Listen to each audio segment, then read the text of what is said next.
y hoy vamos a ver la presentación de un libro. Por lo tanto, hoy la protagonista es Begoña Zavala González. Bueno, la madre primero por una vez. Begoña Zavala González, nacida en Chile, Algortan, Bilbon eta Iruña artean banatu ditu bere bizitzaren urtea, abokatua lanbidez eta aktivista feminista militantziaz. Mila bederatziehun eta hirurogeita hamasei urtetik mugimendu feministan dago, eta gaur besteak beste emakume internazionalistako kidea da. Bere ibilbidean ekimen ugarietan hartu izan du parte. Begoña, además de participar activamente en el movimiento feminista de Euskal Herria del 66, cuenta con diversas publicaciones. Es autora de un libro que tuvo un gran seguimiento, un buen nivel de ventas, Movimiento de Mujeres, Mujeres en Movimiento, y ha colaborado en diversas publicaciones colectivas. Por ejemplo, Mujeres Inmigrantes, algunas consideraciones del feminismo, Poder Popular del Feminismo. Forma parte del consejo asesor de la revista mensual Viento Sur, en donde regularmente publica artículos sobre temas feministas de actualidad. También toma parte en los tribunales de derechos de las mujeres que periódicamente se realizan en Euskal Herria. En este momento también participa en la Comisión de la Verdad, acordada por el Ayuntamiento de Pamplona, tras una moción propuesta por San Fermín 78, que trata de recopilar información y testimonios directos para realizar un dictamen sobre los sucesos de San Fermín de 1978. Gaur, Feminismo, Transición, San Fermín de 78 liburuaren aurkezpena gozatzeko aukera izango dugu. Azaroan eskatu zigun Begoñak, gure bilera batera etorri nahi zuela, proposamen bat egin nahi zigula. Eta zer zela eta, liburu honen gidoia aurkeztu zigun. Txundituta gehitu ginen, claro, eta baietza borobila esan baita. Cuando en noviembre nos presentó el proyecto, contaba ya con muchas horas de reflexión. Tenía muy claro los contenidos que iba a tener, la hemeroteca que iba a consultar, testimonios que iba a recoger. Por lo tanto, la había dedicado, yo creo que muchas horas del día y alguna de la noche también. Por lo tanto, ha sido un récord que en 5 meses pues haya llegado a completar, yo creo que un soporte muy importante y muy valioso. Yo, a modo de aperitivo, para que os situéis antes de que ella empiece con su intervención, os voy a leer la definición que da a cada una de las palabras del título: feminismo, transición y San Fermín del 78. Feminismo: mujeres rompiendo los rancios y sumisos roles en los que se les había encerrado durante 40 años. Transición: juego de trileros en el que nos vendieron mercancía franquista usada a precio de la democracia. San Fermín del 68. La infamia de quien llamó al crimen error, Martín Villa, y lo cubrió todo de impunidad. Por lo tanto, con este pequeño aperitivo, le doy la palabra a Begoña. Zurea da hitza, Begoña. Oso ondo, presen, eta mil esker zure aurkezpena egitea, hain polita, nahi sentikorra. Eta nire laguna, nire talde berean, Zabaldin emakume internazionalistak beti elkarrekin izan gara, eta lehen nabiziko etxean, ni etorri nintzenetik bere etxean zen, hilabete, oso gutxi, baina hori zen nire hemengo lehendabiziko etxeak.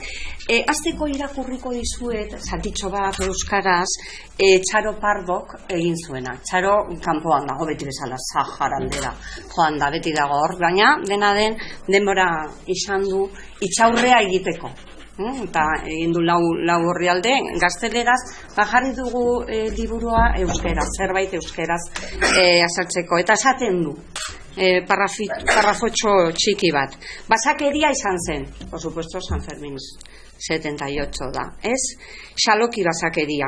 herri babesgabea eta bere jaiak ospatzen ari zelako hori oso zaila da, zaurgarritasun da vulnerabilidad, zaurgarritasun egoeran zegoen herri baten aurkako atentatu bat.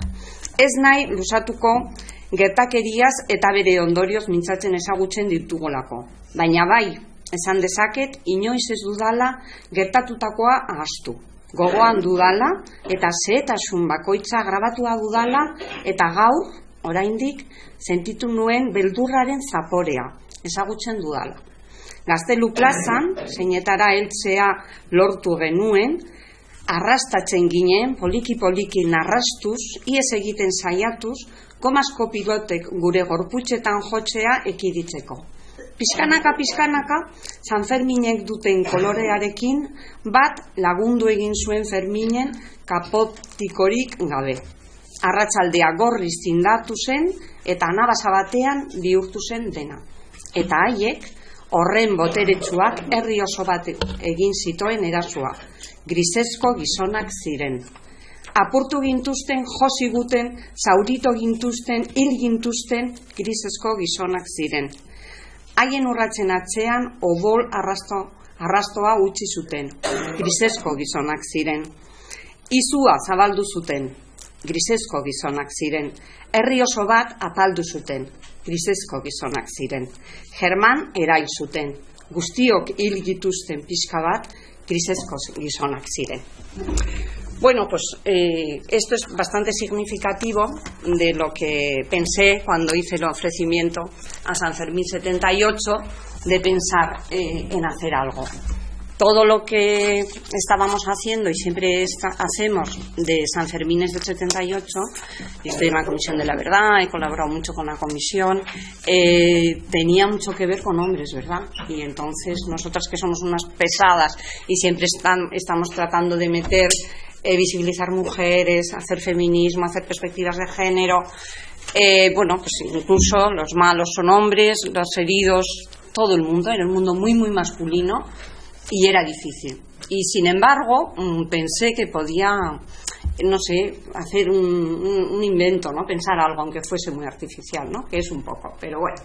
Pues feminismo, transición y San Fermín es del 78, parece de Catón, ¿verdad?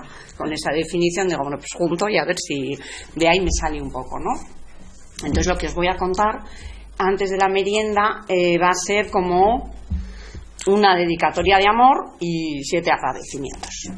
La dedicatoria de amor, sobre todo, pues es a San Fermín 78 Gogoa, ¿no? Está dedicado el libro a este colectivo y yo soy absolutamente fan, también participo en San Fermín 78 Gogoa, pero soy absolutamente fan de este colectivo. Bueno, me parece que hace una labor inmejorable, no solo el propio colectivo, sino toda la trayectoria que ha tenido desde que el 8 de julio, el siguiente 8 de julio, se empezó a celebrar de forma sistemática, machacona, pertinaz, agotadora, incansable, contra viento y marea. Se empezó a celebrar el 8 de julio y a recordar aquellos sucesos. No solamente la muerte de Germán, que era un camarada nuestro, yo estaba en el ECAI entonces, sino los sucesos, que es mucho más amplio y mucho más grave. Entonces, a mí me parece que se ha conseguido con muchas dificultades. Al principio fueron incluso, que mucha gente no se acordará o no sabe. Las de la primera fila, las de la memoria, me miran con cara diciendo, nosotras seguro que no. Pero os lo voy a recordar, el 79 o el 80 ya se hace una manifestación, el 8 de julio, y ya, que estábamos unas 1000 personas, ponen al que la convocaba, al que pedía el permiso, como hacemos ahora, 50.000 pesetas en aquellos tiempos de multa por aquella manifestación, que por supuesto tenía autorización y todo, pero se habían dicho gritos como policía asesina que no debían de ser verdad, no debían de ser de todo verdad. Policía asesina parece que no se podía decir. Y no contentos con eso, a raíz de un artículo contestando a esta multa, la persona fue procesada. Y fue procesada por la Audiencia Nacional en aquellos tiempos. Ya no era Tribunal de Orden Público, sino que ya había Audiencia Nacional, y fue encarcelada incluso. Y fue la policía a buscar por escribir un artículo en un periódico que por supuesto era Leguín, y entonces le procesaron ¿no? Que fuese que ponía en un periódico que no se podía poner, ¿no? Por difundir noticias falsas o por lo que fuese. Y por supuesto al final, bueno, por supuesto digo después de ver la sentencia de hoy, pero bueno, le absolvieron, pero eso pasó, es decir, que había medidas también represivas. Después hubo medidas un poco disuasorias, ¿no? Como, pues, ¿para qué os metéis en esto después de tanto tiempo? ¿Por qué seguimos recordando esto? Ya ha pasado, ya está. No se ha conseguido nada de San Fermín del 78, no se ha conseguido en efectos de reconocimiento por las autoridades gubernativas. No solamente no han pedido perdón, no han distinguido entre pido perdón a esto pero a estos no, nada, no han hecho nada, no han dejado sus armas, no han hecho ningún gesto que tenga que ver con que reconocieron lo que reconocieron el primer día, el segundo, el tercero y todo el mes de julio, que se puede ver en los informes de la comisión, sino que, o sea, que aquello fue un atentado de la policía, que es verdad, eso no lo ha negado a nadie, pero eso ni siquiera lo han reconocido, ni lo han juzgado, ni nada. Entonces, la comisión ha seguido todo el tiempo trabajando y ha tenido la capacidad de concitar un montón de voluntades, que yo creo que eso es muy bueno. Mucha gente, mucha participación, un aniversario que tiene un montón de actividades, como he leído, presenas que hemos hecho, las que se van a hacer. Entonces, yo creo que tiene una amplitud de planteamientos y de cosas muy interesantes y que un montón de gente cada vez más se siga sumando a esto, ¿no? Y por fin que algunas instituciones participen y digan que efectivamente esto es un tema del Ayuntamiento de Pamplona porque esto pasó en Iruña y esto tal. Entonces yo creo que eso es importante, por eso la dedicación es un poco al libro, al grupo este. Entonces luego cuando pensé en hacer el libro, en esas noches que no duermo, que sabe bien que son bastantes, pensé, y como creo que casi todo el mundo me conoce, yo soy un poco densa en el discurso, o sea que siempre digo cosas como que parecen muy teóricas y un poco difíciles de leer y un poco duras, pues pensé que para relajar un poco podía hacer alguna entrevista, que entre otra voz, participar en otro tono, ¿no? En lugar de hacer todo escrito, como tesis, como aquí feminismo, aquí transición, aquí demás. Entonces pensé en hacer unos capítulos e introducir 7 personas, para hacerles una entrevista y con eso dar pie, no analizar la entrevista, sino una entrevista sencilla y dar pie a que por lo menos pues fuese un poco una excusa para hablar de algo. Y así 6 mujeres y un hombre me han ayudado en este trabajo, a los que les agradezco mucho las entrevistas que les he hecho, corticas, sencillas, no absolutamente politizadas, sino todo lo contrario, sino qué pasaba en aquel tiempo, cómo estabas, y que yo creo que le dan bastante frescura. Claro, si alguna de las frescas que habla es como Rosa, que tiene cierta gracia, que todas la conocéis hablando, pues le da más frescura de la normal, ¿no? Dice 4 cosas de esas que siempre se le ocurren, que te sonríes y te ríes cuando las ves, ¿no? Después hay un personaje imaginario, que es la Braulia, que me parecía un buen personaje para entrevistarla, por lo que supone y tal, y para darte como un poco pie a decir algunas cosas. Después hay un hombre ya sabéis que yo si hago feminismo lo hago mucho con mujeres, pero esta vez, y porque le conozco de nuestros tiempos de estudios de Deusto, y porque sabía que me iba a decir que sí, recurrí a Patxi Tuñón, porque el libro de la fiesta y la subversión, el espacio de la fiesta y la subversión, que lo publicaron en el 79, que yo lo tenía, que lo había leído en sus tiempos y me había encantado, cuando lo volví a leer me encontré con muchas sorpresas. Uno, el bonito nombre del espacio de la fiesta y de la subversión y todo lo que nos podía dar de juego para poder hablar sobre la fiesta, ¿no? Y sobre todas las feministas. Y otra cosa importante, empecé a ver era que estaba, nada más a abrir, una foto de Germán y dedicado a él. Y entonces cuenta, y luego ya me contó Patxi más ampliamente, que Germán era del equipo de 40 personas más o menos que trabajaron en este estudio, que fue encargado por el Colegio de Arquitectos, con unas cosas de urbanismo que estaban haciendo. Entonces Mario Gaviria, Antonio García Tabuenca y Patxi Tuñón coordinan este libro con 40 personas, y entre ellas está Germán, está Miren Egaña, bueno, y un montón de gente conocida. Y cuando lo vi, dije, mira, qué cosa, ¿no? Como qué casualidad, que entonces el impacto que les había supuesto, porque se termina el libro, pasa la muerte de Germán y no habían publicado el libro y lo publican al año siguiente ya, una vez fallecido, y lo que les supuso la historia, que también es muy interesante recoger eso. Y luego los otros testimonios pues van al amparo un poco de los capítulos de lo que quería decir. Y luego he cogido pues fuentes del feminismo, sobre todo para aterrizar en algo del feminismo, de la fiesta, de lo que pasa aquí, pero en textos muy locales, como yo hago siempre que hago estas cosas, muy locales, muy del movimiento, muy de, no tratados teóricos, sino cosas muy, pues mucho periódico, en fin, sobre todo, Diario de Navarra para contrastar, y luego mucho de jornadas nuestras, de grupetes, de que se dice en tal ponencia, un poco de cosas así, de que en estas jornadas sean que decía, y claro, descubrí un montón de cosas impresionantes, que bueno, yo, es que claro, pasa otra cosa que también es curiosa, que yo justo llego aquí a finales del 77 y los primeros Sanfermines a los que voy en mi vida es el 8 de julio del 78, porque había sacado abono, pero el día 7 se lo había regalado a alguien. La primera vez que entro en una plaza de toros en mi vida, que no iba yo a las plazas de toros, era ahí, y entonces pasa toda esta historia. Y entonces tenía muchísimos recuerdos. Claro, hay gente que dice que no se acuerda, pero para mí, para todo el mundo fue súper impactante, pero para mí, que era la primera vez que veía aquello y que tenía un colega al lado contándome, mira, esto es un toro, esto es un caballo, aquel bebe, aquel, yo estaba un poco divertida, horrorizada, bebí más para ver si pasaba aquello. Era un espectáculo que no, yo ya tenía 28 años, no me podía imaginar. Y entonces fue, bueno, pues estuve un poco así como viendo a la expectativa hasta que pasó todo aquello. Y luego yo, pues no soy de aquí. Entonces eso tiene también cierta, yo soy de Algorta, a pesar de que me han puesto tantos sitios de tal, yo soy de Algorta de toda la vida. Entonces tengo mucha más libertad para ver con un poco más de distancia pues muchas cosas de los Sanfermines y de decirlas, que gente de aquí pues es más difícil que las diga, ¿no? Tiene más apego, tiene más cosa de tradición, no tiene bueno, pero en aquellos tiempos, pero no tantos. Por ejemplo, en el libro este de la fiesta y la subversión se cuenta, tiene un epígrafe que creo que está retratado, que dice: el mozo de Peña, el alma, la madre de la fiesta y tal. Y entonces cuenta qué es un mozo de Peña, ¿no? Está muy, muy simpático. Y pues el mozo de Peña es este, que bebe, que va, que tal. Y cuenta un poco así la historia. Luego dice, con las mujeres desgraciadamente no pasa lo mismo. Pero no preocuparse, son cosas del tiempo. Poco a poco la mujer irá ocupando el lugar que le pertenece y que ya lo ha conseguido en el mundo laboral.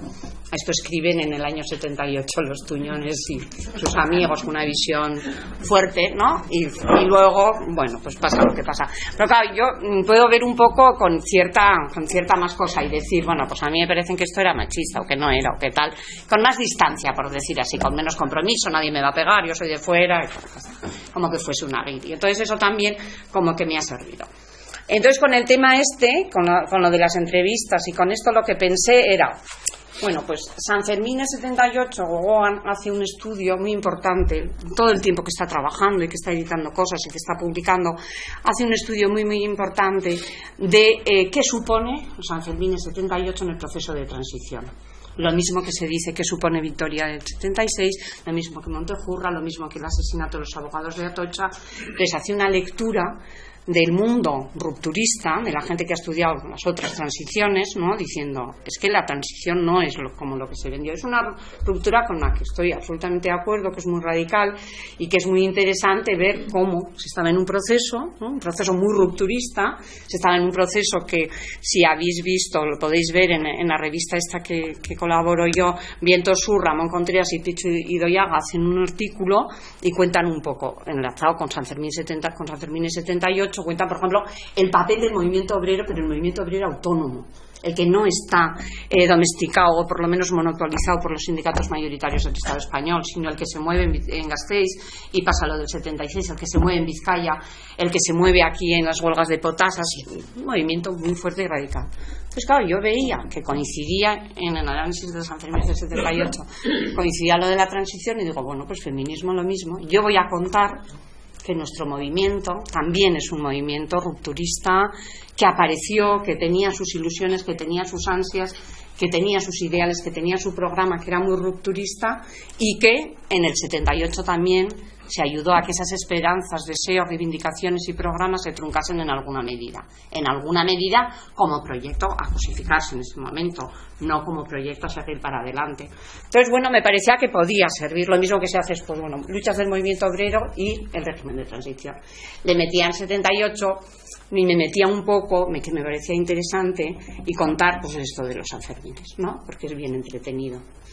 Tiene una parte también de fotos, que esto es lo entretenido, ¿no? Aquí salió una madrina de la Peña Oberena, una de las estas. Tiene pegatinas que se las debo al Mofli, el gran editor, coleccionista, amigo de las pegatinas de aquellos tiempos muy graciosas que parece que las hacíamos directamente con el boli. Tiene fotos que se ven del movimiento feminista y luego al final, con los 40 años, ya tiene fotos más actualizadas. Esto también sirve un poco para ver y sobre todo para la fiesta, que es muy gráfica. Y entonces con estas historias, o sea, con estos mimbres, vamos a decir, pues nada, se monta una historia que es sencilla de leer y que tiene las siguientes finalidades, por decir así. Una importante, y Sanfermines 78 Gogoan yo creo que se inscribe dentro de los grupos memorialistas, aparte de reivindicativos, de tal, de memorialistas. Una tiene de refrescar la memoria. También me voy dando cuenta a medida que va pasando el tiempo y me junto mucho con mi cuadrilla y con mis amigas, que la gente va perdiendo la memoria. Y entonces les cuento, eso fue cuando me hicieron a mí un vídeo, algunas malévolas por ahí, y entonces decían, yo no me acuerdo de nada, ¿esto qué año era? Pues sería el 73, ¡ay no! Y entonces, ¿quién estaba? Entonces, pues digo yo, estas que han estado, que han vivido, que han luchado, que han participado, no se acuerdan. Luego queremos que la gente joven venga y le pregunte a ver quién es Franco y digan, pues uno de no sé qué se murió ya o sigue vivo, ¿no? Entonces dije, como no les dé un meneo a estos y refresquemos un poco allí entre colegas, sigue contándose una historia, ¿no?, que el feminismo va a sucumbir a lo que ahora llamamos los relatos, ¿no? Entonces, es un libro que tiene que ver con la memoria perdida de mis amigas, pero también es un libro que tiene que ver con el relato, palabra que ahora se usa tanto, ¿no? Con el relato recomiendo que leáis, si no habéis leído, un librico que ha publicado... Ay, pensaba que echaba la parta, pero ahora me vuela quién es. La memoria. Sí. Pero totalmente, voy a tener que apuntar. Alfonso Echegaray, que es La guerra del 58. Sí. Alfonso Echegaray es un Salaparta. Es un tradicional refugiado y escribe y dice, sí, pues se ha acabado. Alguien me ha dicho que está la guerra. Y le hace una introducción, se ríe una india, sí, preciosa, como también escribe este hombre. Y entonces habla de los relatos, ¿no? Y al final dice, bueno, hay tantos relatos como personas, ¿no? Pues cuenta muy bien lo del relato, cómo es y tal. Y es verdad que hay tantos relatos como personas, pero también hay un relato de contexto, que eso lo hemos aprendido ahora trabajando las cosas de la memoria. Es decir, que nosotras tenemos cada persona un relato, contamos unas cosas, pero es verdad que fundamentalmente aquí hay tres relatos, ¿no? O sea, lo que llaman los dos relatos hegemónicos, que es el del puro fascismo, dictadura que sigue, y el de la izquierda que pactó la transición o que hizo la transición, ¿no? Esos son los dos. Y entonces son los relatos hegemónicos y lo que ha pasado. Y en el feminismo también pasa lo mismo. Y entonces, lo que va pasando como relato hegemónico en la transición, en la memoria, en el feminismo también va pasando. Pero no solamente es una cuestión de memoria, sino que sale la huelga. Otro día estuve en Madrid haciendo con la Coordinadora Estatal de Organizaciones Feministas pues como un cuenteo de qué ha pasado con la huelga del 8 de marzo, huelga feminista y tal. Y entonces todas coincidíamos en que mientras la huelga feminista sale, las mujeres luchando por la situación en la que vivimos, por tal, contra la violencia, los periódicos van diciendo por la igualdad, por la igualdad, por la igualdad, por la igualdad, y queda. Y vuelven otra vez por la igualdad. Y entonces digo, voy a mirar los papeles, que no ponía igualdad todo el tiempo, a ver cuántas veces ponía igualdad, a ver qué es esto, si realmente el relato era igualdad. Según estoy dándole vueltas a que el relato hegemónico del feminismo, que es sobre todo el del feminismo institucional, oficial, no es de gente que no es feminista y que es de la dictadura ni fascista, no, es de gente que es feminista, de un feminismo que en Estados Unidos se llamaría liberal, no neoliberal, y aquí le llamamos institucional, ¿no? Pero va contando un relato que no es el nuestro, ¿no? Y entonces eso, en esas estaba cuando oigo lo de la huelga Y cuando empiezo a leer varios libros de memoria que cuentan historia del movimiento feminista, historia no sé qué, la historia de tal, la transición, hay democracia, dictadura, democracia, transición, feminismo, esto, y entonces dicen, la democracia, que trajo la igualdad a las mujeres, no anda, la democracia vino sola y dijo, ya que he venido, os doy la igualdad. Es decir, ya la democracia, entonces dices, pues ¿quién habrá traído la democracia que luego trajo la igualdad a las mujeres, no?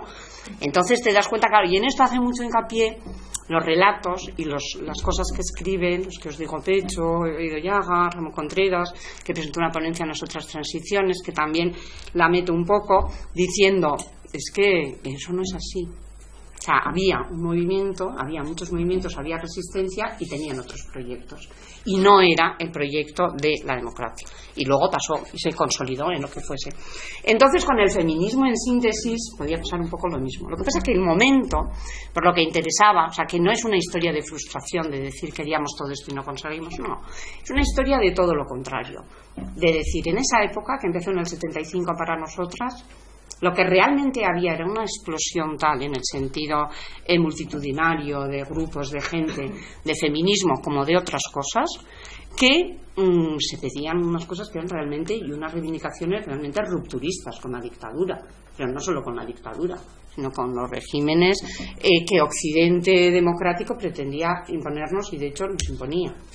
Es decir, que las reivindicaciones que hacíamos las feministas pues eran bastante radicales.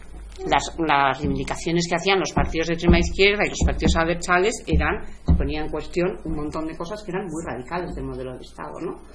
Pasó la transición y entonces, bueno, pues vimos que de las cosas más importantes en un régimen que es la monarquía o la república desaparecía, y otra cosa muy, muy, muy importante, que era la soberanía, la autodeterminación y aquellos eslóganes que hacíamos, lo de la amnistía, que a mucha gente ya se le ha olvidado, era muy importante y desapareció absolutamente de la Constitución.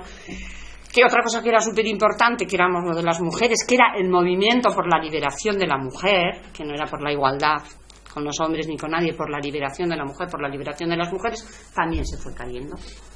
Y casualmente el movimiento feminista era el de los pocos que había dicho no votemos esta Constitución porque perpetúa nuestra opresión. Encima tuvo la cosa de hacer hasta pareado, no votemos la Constitución porque perpetúa nuestra opresión.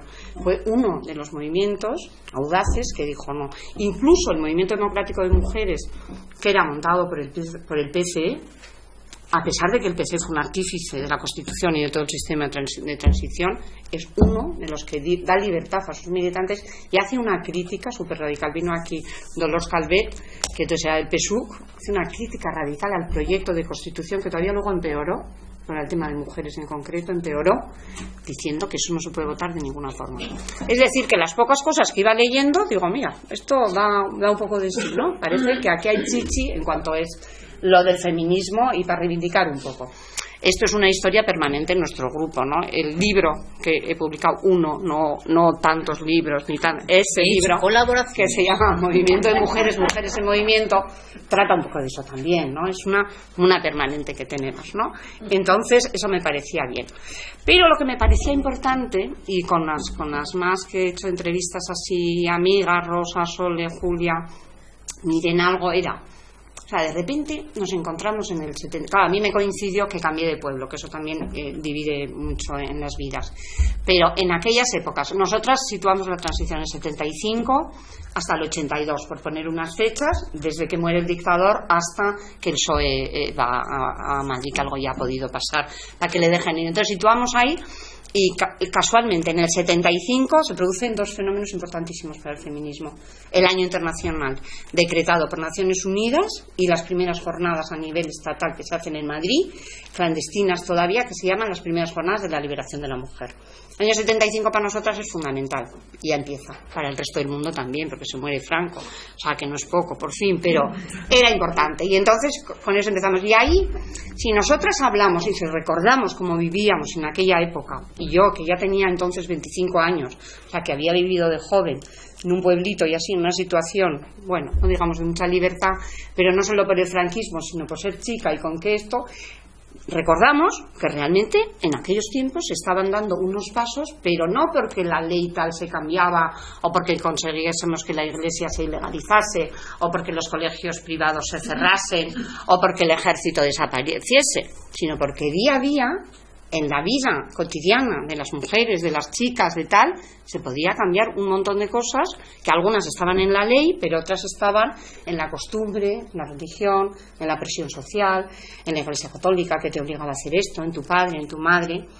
Entonces, se había situado los que estudian así los periodos prerevolucionarios, que nosotras en algún momento igual pensábamos que estábamos, dicen que los periodos prerevolucionarios son muy interesantes porque hacen saltar un montón de normas que te sujetan, constriñen, salta todo por los aires, para bien y para mal, y ahí hay muchas grietas y muchas quiebras para que la gente pueda ir buscando espacios de libertad, ¿no? Y pueda ir tejiendo libertad. Pues algo de eso empezamos, y de eso tratarían un poco las entrevistas, ¿no? De, bueno, cuéntame, ¿dónde vivías, no?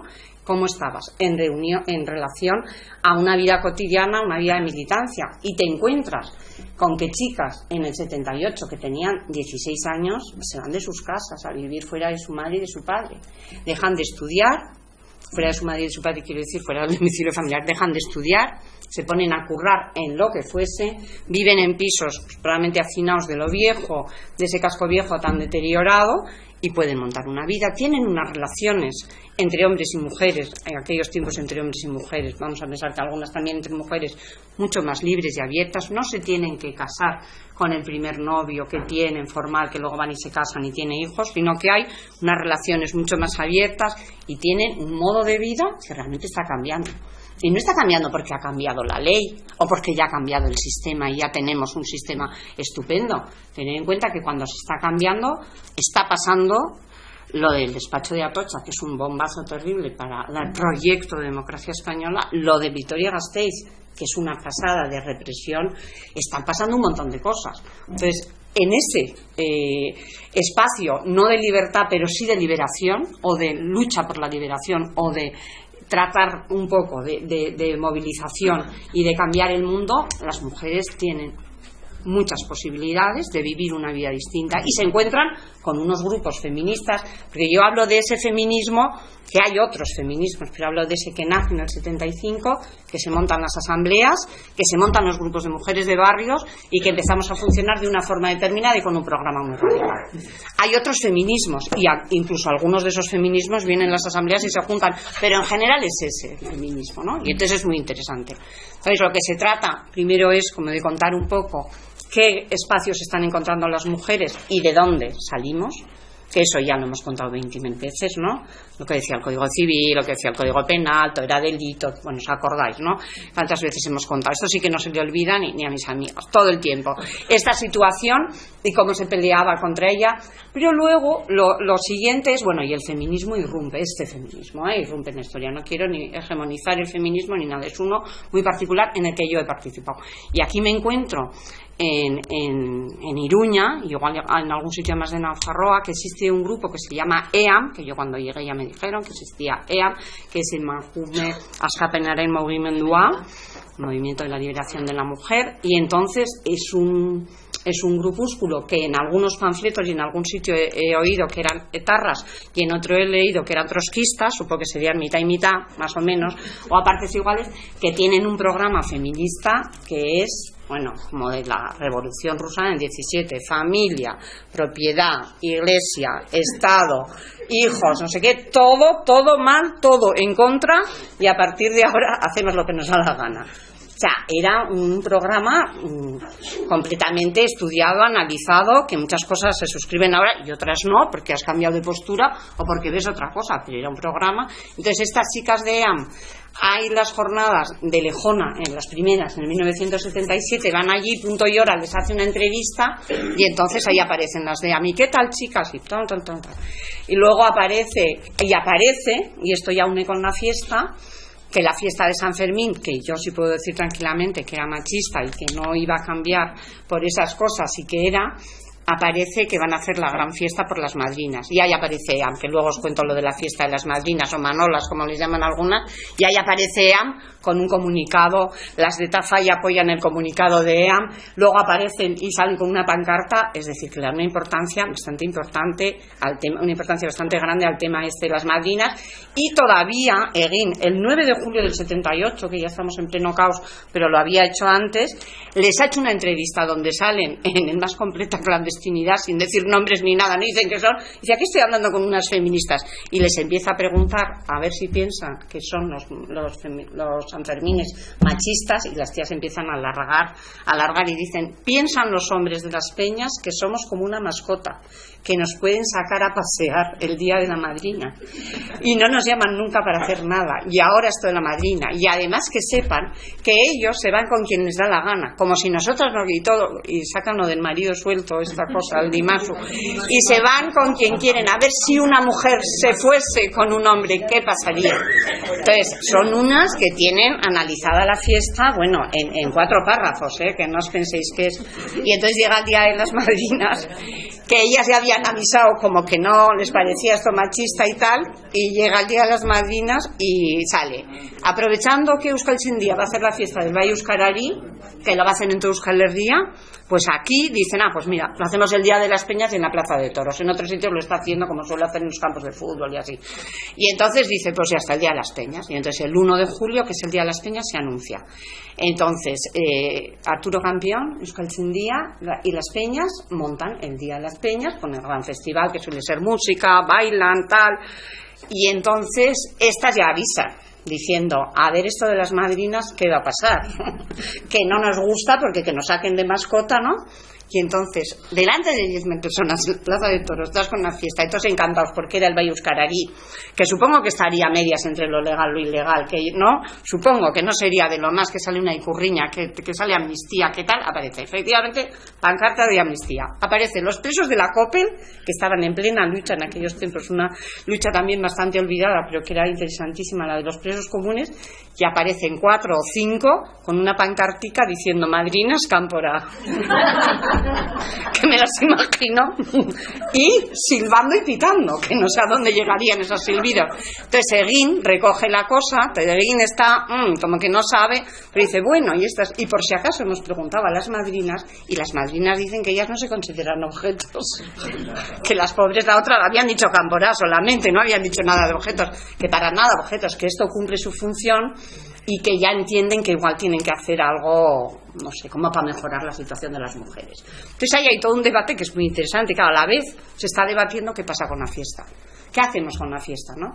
Y hay una vez más los listos del Diario de Navarra. Entonces aquí le he cogido a Loyarra, que enseguida se da cuenta de todo, ¿no? Y era tan listo, el Loyarra y otro de algún programa. Entonces empieza a ver que las fiestas se empiezan a cambiar. Se habían montado las barracas en el 77, ya se veía más cosas. Entonces Oyarra va a Sombra a Toros y al día siguiente hace una croniquilla. Entonces simula unas conversaciones.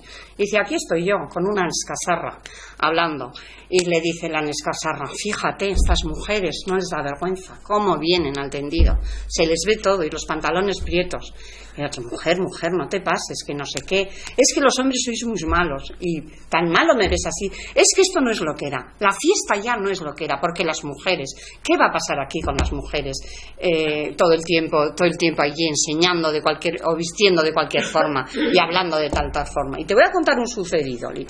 Pues viene un cura, el fulanito de tal, y se encuentra con unos borrachos, con unos que vienen de Gaupasa, no diría, pero bueno, de haber estado de juerga, y le increpan al tal sacerdote, al tal cura que aparecía por ahí, y él les dice, iros de ahí, a no sé qué, y ellos le amenazan con volver y ya se va. Y dice él, que era muy buen cura, que había estado en el frente y en las misiones, humildemente se va. Y era cura moderno e incluso vaticano, posconciliar, dice. Entonces todo eso el Oyarra va contando cómo pasa. Por ejemplo, de las barracas políticas dice, ¿has oído fulanito? Que están viendo a Paquirri, ¿has oído que hay barracas políticas? ¿Qué me dices? Dice, sí. Dice, pues ya me gustaría ver. Ahora igual vas a un sitio y dices, oye, ¿me das una Coca-Cola ORT? Y el otro dice, bueno, a mí dame un whisky AP. Eso me parece, bueno, y van así. Y ahí está como discutiendo qué pasa con la fiesta, ¿no? Y el debate que sigue siendo hoy, que puede seguir siendo el debate, es la fiesta sale a la calle, no sale a la calle, se masifica mucho, es más consumista, es menos consumista, ¿no? Incluso hay uno que dice que se está haciendo tan consumista el encierro, porque se venden entradas en la Plaza de Toros, que el consumismo terminará con la fiesta de San Fermines. O sea, también otro que tenía buen ojo, ¿no?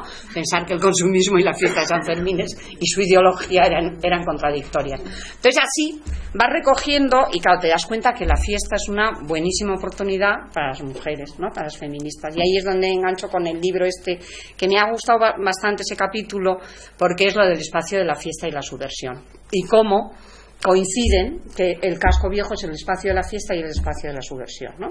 Entonces van analizando cómo funciona, y no solamente la fiesta porque San Fermines, que es verdad, y analizan San Fermines, sino la fiesta cotidiana, que supone lo viejo para la gente que está haciendo manis, está haciendo política, está haciendo tal, y cuando tal, pues va a las fiestas, a bailar, a relacionarse, a beber, a cenar, viene a lo viejo, ¿no? ¿Qué supone eso? Y cómo en ese espacio las mujeres, las feministas, las que quieren salir de los guetos, están fenomenal. Incluso aquí se puede vivir porque los pisos son más baratos, o porque viven de muchos en muchos, o porque está muy degradado, ¿no? Entonces es una buena entrada para ver, bueno, qué pasa con la fiesta, qué pasa con las mujeres y lo contentas que están las mujeres. Bueno, y entonces se cuenta todo lo de cómo se entra a las peñas, ¿no? Que hay, Sole es una de las que aparecía, pero eso me acordé de ella en los vídeos de cuando las mujeres empiezan a entrar en las peñas y cómo no se podía entrar, ¿no? Y Charo Pardo es otra de las que nos cuenta cómo ella entra y luego va a ser la primera presidenta, cómo se está haciendo, qué reticencias había, cómo realmente ibas a la plaza, pero no ibas con el abono legal, porque no eras socia. Entonces cogías otro abono. Rosa dice que nos colábamos, no sé. Ella sabrá si nos colábamos, porque ya con efecto. Llevábamos entrada, nada, y nos colábamos entendidos eso. Entonces, bueno, pues ahí se ve todo un interesante procedimiento. Bueno, y termina este capítulo y sería luego ver el tema de la represión, ¿no? Claro, si algo hablamos de la época de la transición, en todo el tiempo, y además le damos una importancia fundamental, es el tema de la represión.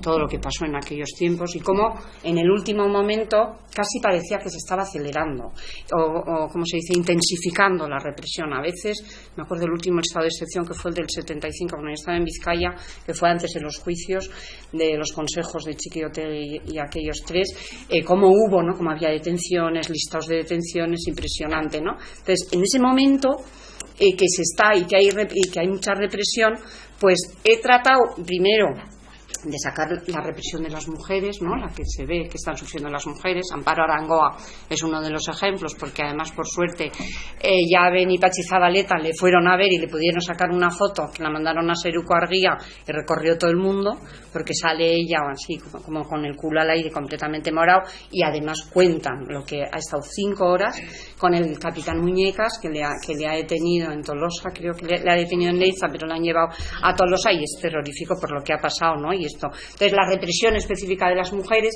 pero sobre todo, aparte de eso, la represión que llamamos privada, o que llamamos de la vida privada, o que llamamos la invisible, o que es la situación, la represión que sufren las mujeres, no a manos de los ejércitos, de los policías, del poder represor organizado, sino a manos de las familias, de los maridos, de la iglesia, de la educación, ¿no? El mundo represivo en el que vive una mujer y la imposibilidad de poder disponer de su cuerpo, y entonces está el aborto como delito, los anticonceptivos, y uniendo un poco, ¿no? Como la represión, para hablar de mujeres es un concepto mucho más amplio y diferente que para hablar de hombres. Y cuando se habla de la represión, que equivale, también las torturas son específicas, como las amenazan, y ese es otro elemento que, como estamos en un momento en que las mujeres y las feministas estamos también saliendo a ocupar todos los espacios, la represión ocupa o funciona con muchos mensajes. Uno es: sal al espacio y ya vas a ver lo que te pasa. Lo estamos viendo estos días, ¿no? Vete al espacio de la fiesta, bebe un poco, viste, ya verás lo que te pasa.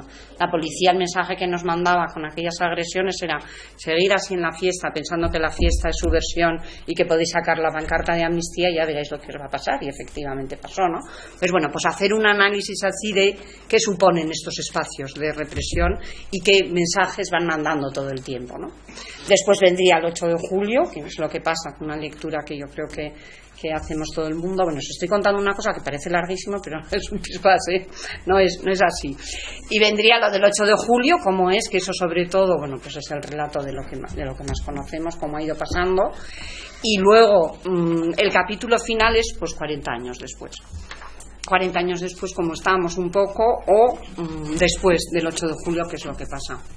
Lo fundamental y lo triste y lo horroroso y lo que de verdad que creía que no me acordaba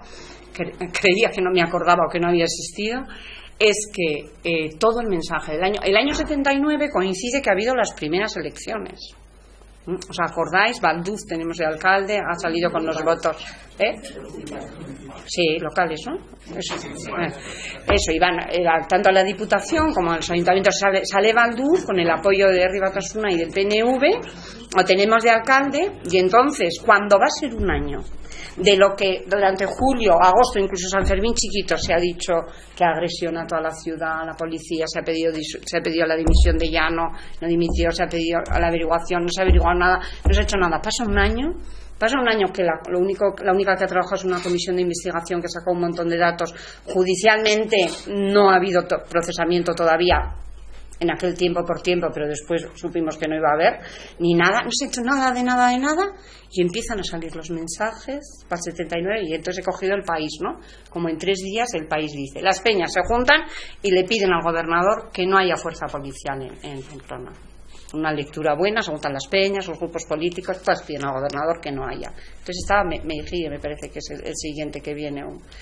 Y entonces, eso por ejemplo en mayo, finales, principios de junio. 15 días después dice: San Fermín está a tope, es Fermín Goñi el que hace la crónica, está a tope, está fenomenal, todo va a ser estupendo, viene cantidad de gente, las peñas quieren disfrutar, todo es fiesta, la política se ha olvidado, la política y la subversión ha desaparecido de este pueblo, aquí no existe nada, todo el mundo quiere disfrutar.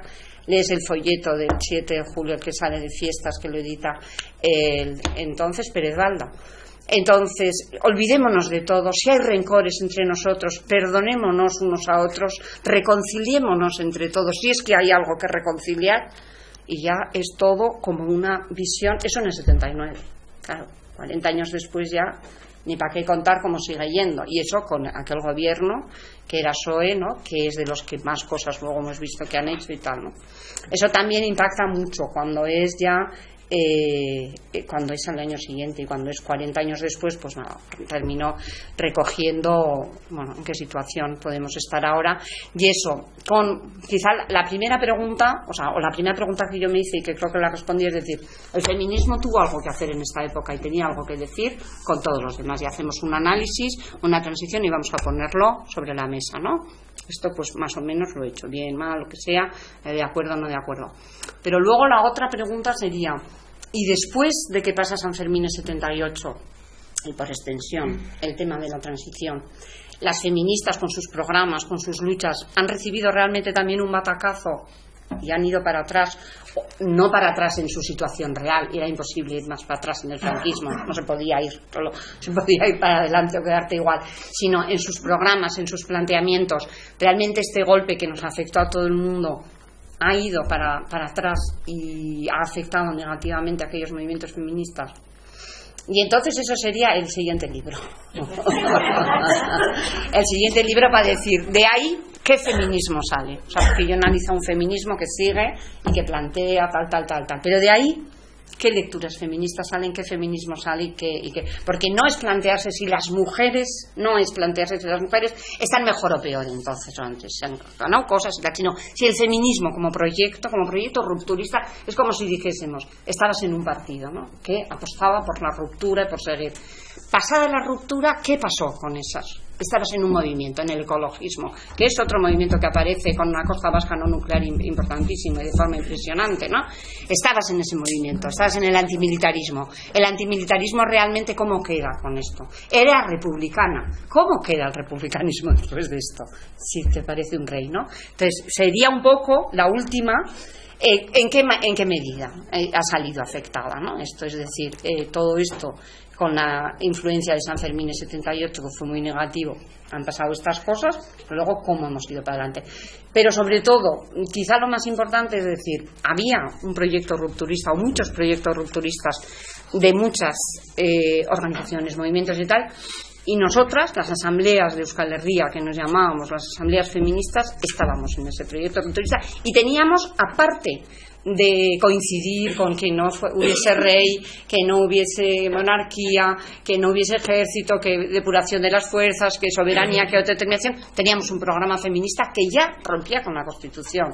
No era un añadidito, era un programa feminista que atacaba a los... Por ejemplo, se hacía mucha propaganda y mucho hincapié en la Iglesia Católica como institución, en la familia patriarcal como institución o nuclear, que era en lo que iba derivando como institución, en la educación, que queríamos coeducación, y en todo eso. Entonces, esa sería como la otra parte. Y luego tiene pues unas foticos monas que os pueden entretener, y yo con eso terminaría con los bocatas que ha preparado el Madero, ¿no? ¿Qué parece? Bueno, pero no obstante, hay turno de palabras, las curiosidades que puedas haber generado. Vale, curiosidades. Entonces, ¿Qué te creías? ¿Que te ibas a salvar de las preguntas? ¿Vas a poner un plasma? venga, Sole, pues esa tú la primera, venga. No, yo simplemente no sé si se anuncia un tercer libro o qué es esto. No, porque yo sí que es verdad que... Estoy tomando ya notas ahora para ese tercer libro, igual para el 50 aniversario. No, antes. No, antes. No, porque ya sí, ya, ¿verdad? Sí que es verdad que, además, yo creo que se te... en las pinceladas, en las entrevistas que te hacen y tal, se te desprenden por ahí. Por ejemplo, en la última que te hicieron en Berría,